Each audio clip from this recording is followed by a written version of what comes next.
ओम शांति। आज 18 जून 1971 की अव्यक्त बाप दादा के महावाक्यों में से सुनते हैं मुरली मंथन। मुरली का सार है बुद्धि की अलौकिक ड्रिल। बाप दादा ने कहा, जब अपनी असली स्थिति में स्थित हो जाते हो तो आवाज से परे स्थिति अच्छी लगती है ना। बाबा ने कहा, जब चाहें जैसे चाहें वैसे ही स्वरूप में स्थित हो जाएं।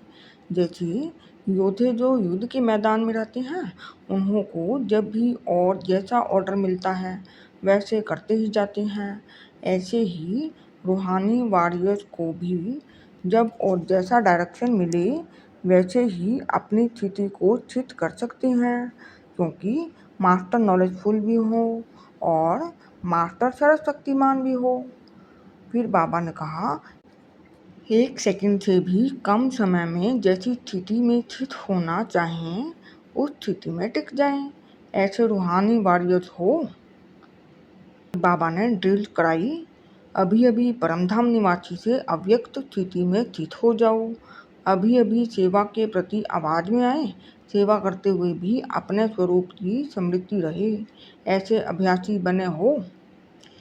बुद्धि को जहाँ चाहो वहाँ 1 सेकंड से भी कम समय में लगा सकते हो। ऐसा अभ्यास हुआ है। मास्टर ऑलमाइटी अथॉरिटी अपने को समझते हो। जब ऑलमाइटी अथॉरिटी भी हो तो क्या अपनी बुद्धि की लगन को अथॉरिटी से जहाँ चाहें वहाँ नहीं लगा सकते। फिर बाबा ने कहा, जैसे स्थूल कर्मेंद्रियों को जब चाहो जहाँ चाहो वहाँ लगा सकते हो ना। अभी हाथ को ऊपर व नीचे करना चाहो तो कर सकते हो ना। जैसे स्थूल कर्मेंद्रियों का मालिक बन जब कार्य में लगा सकते हो, वैसे ही संकल्प को व बुद्धि को जहाँ लगाना चाहो वहाँ लगा सकते हो। इसको ही ईश्वरीय अथॉरिटी कहा जाता है। बाबा ने कहा, ऐसे अभ्यासी को ही मास्टर सर्वशक्तिमान, मास्टर नॉलेजफुल कहा जाता है। अगर यह अभ्यासी नहीं है तो मास्टर सर्वशक्तिमान और नॉलेजफुल नहीं कह सकते। नॉलेजफुल का अर्थ ही है जिसको फुल नॉलेज हो कि इस समय क्या करना है, क्या नहीं करना है, इससे क्या लाभ है और न करने से क्या हानि है। यह नॉलेज रखने वाले ही नॉलेजफुल हैं। और साथ साथ मास्टर सर्वशक्तिमान होने के कारण सर्वशक्तियों के आधार से यह अभ्यास सहज और निरंतर बन जाता है। लास्ट पढ़ाई का कौन सा पाठ है और फर्स्ट पार्ट कौन सा है। फर्स्ट पार्ट और लास्ट पार्ट यही अभ्यास है। जैसे बच्चे का लौकिक जन्म होता है तो पहले पहले उनको एक शब्द याद दिलाया जाता है, वो सिखलाया जाता है ना।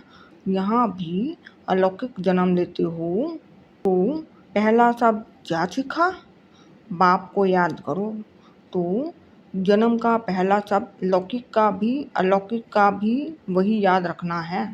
फिर बाबा ने कहा, ड्रिल के अभ्यासी जो होते हैं तो पहले पहले दर्द भी बहुत महसूस होता है और मुश्किल लगता है, लेकिन जो अभ्यासी बन जाते हैं वह फिर ड्रिल करने के सिवाय रह नहीं सकते।